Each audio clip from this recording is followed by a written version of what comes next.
Welcome back to part 2 of Change You Can't Afford. I'm Jeff Luce, the former AP Calculus teacher at Brecksville-Broadview Heights High School. In part 1, I focused on the financial differences between the BEA and board's contract proposals. This time around, my focus will be on teacher workload and some very odd contract language being proposed. Alright, let's do it. For years, we've been compared with Solon by our Brecksville-Broadview Heights district administrators.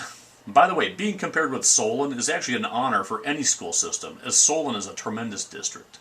I know several of their faculty members personally, and by all accounts it's a great place to work and live. Their district is an absolute class act. That being said, Solon always seemed to be barely edging us out on standardized test scores, and we frequently got reminded about it at faculty meetings. In 2005, I was getting tired of hearing about it. I knew our staff at BBHHS was talented, dynamic, and hardworking. I decided to look up some data to see if there really was anything truly that different between the districts. Here's what I've found. Obviously, Solon is a little bit bigger high school than us, and so I took that data, and they had 1339 in their school at the time. With us, it was 1184. I didn't like that it was grades 10 through 12, but that's how OHSAA disseminates their data. So to simulate a full high school, I just added an extra class in there. And that comes out to be about right. We were still growing at the time. I think we got about as big as 1650, and now we're shrinking again. Solon's been pretty similar as well. Here's where it gets interesting. I think this is going to tell a tale.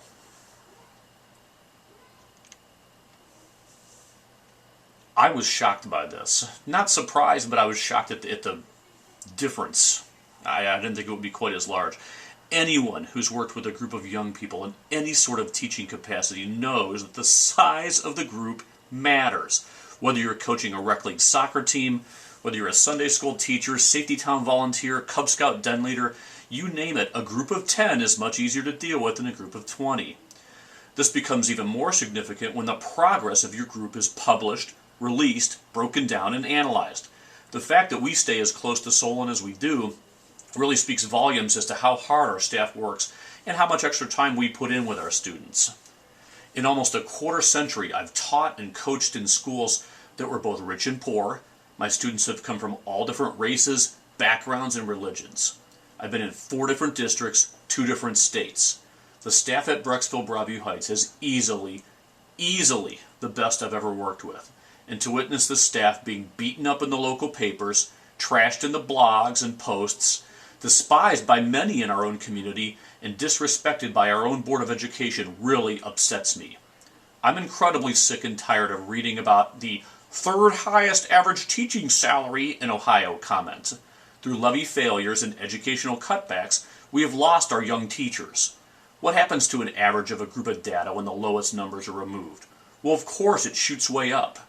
If you really want to look at the BBH situation fairly, consider that we have teachers in my department, which was high school math, who've had over 170 students on their rosters.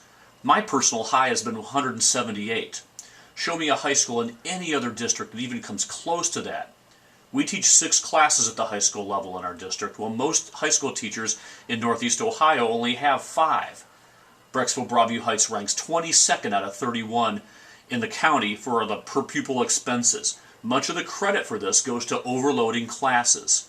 In most districts, when you have, say, 66 students sign up for a class, it'll automatically be scheduled as 3 classes of 22. That's pretty typical. At Brecksville-Broadview Heights, you can almost bet the ranch that 66 kids will end up being 2 classes of 33. This is the way we roll, and it's been a tradition.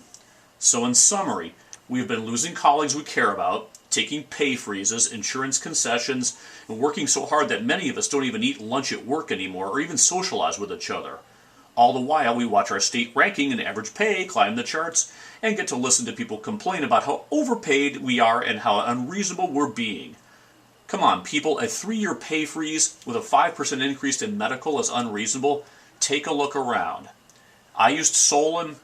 I really could have used almost any similar district to us, and you would have seen the same results. In fact, a lot of them would have probably looked a little better than Solon. I just happened to use them because the data was there. All right, now we're going to see one of the most disturbing things I've ever seen written into a proposal. This is the alcohol and drug policy. I don't know a single teacher I've ever met that's a drug user. This is all about the alcohol, and that's why we're a little upset. It's also the board's policy to prohibit the use, distribution, or possession of alcoholic substances on premises, well, yeah, no kidding, or off. Wow. Now, I spoke with a board member about this recently, and he got a little defensive about it, but he was under the guise of, oh, this is not disciplinary, this is because we care about you, yada, yada, yada. But I see the word discipline on the page no fewer than 5 times, and I see the word termination twice. So I'm taking this pretty seriously, as we should. If you don't believe in the seriousness of this, a lot of people will look and say, well, look, it's not going to interfere with your job performance. Let's say if you have a few beers at the Winking Lizard, or perhaps a few glasses of wine at the Courtyard. I would think that most reasonable people would agree with that. I would sure hope so. However, teachers all too well know that just one phone call from a community member can get the ball rolling. More often than not, teachers enjoy less due process than the average street criminal does, but I'm going to digress there. Let's take a look at a different example for a moment. When I was hired at Brecksville 18 years ago, the contract at the time required the district to give employees a minimum of 10 years of credit, whether that be teaching credit, military, Peace Corps, etc. Since then, obviously, it's been changed. It's now 5 years, and it's been that way for a while. Nonetheless, I only had 5 years myself, 2 in Illinois, and my other 3 years were in Ohio. The district managed to deny me credit for the 2 years I taught in Illinois. How? Well, right here. Previous experience in public schools recognized by, okay, drum roll please, the State Department of Education. Evidently, they didn't see Illinois as a state, even though we gave credit for Georgia and Massachusetts years the same year. I was basically left out of $48,000, which I didn't even bother to bring to present-day value. It would be more nowadays, but that was quite a crippling blow at the time to a young family. I find it amazing that when we pursued, a lawyer's opinion about this, that it was the word "the" in the State Department of Education that made the big difference. Now, the word "the" or "the," if you went to Ohio State, is one of the weakest words in the English language.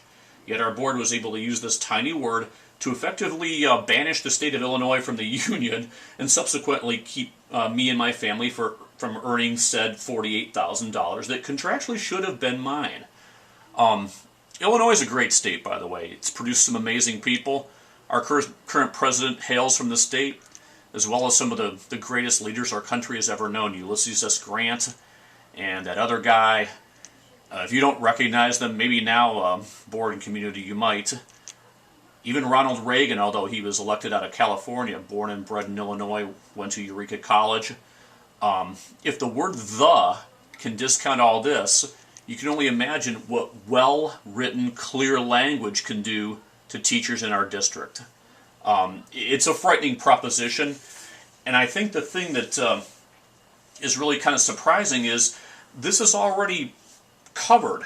This whole situation is already covered by the Ohio Revised Code and the Teacher Code of Ethics. The only reason for our board to include such a provision about alcohol use would be the intent and willingness to use this provision against its employees. And that's unfortunate. This all being said, again, I encourage you to attend board meetings, make your opinions known. You're the chance our district has. Tough times call for tough measures. Now's the time, folks. Thank you for your time, your consideration. Go Bees.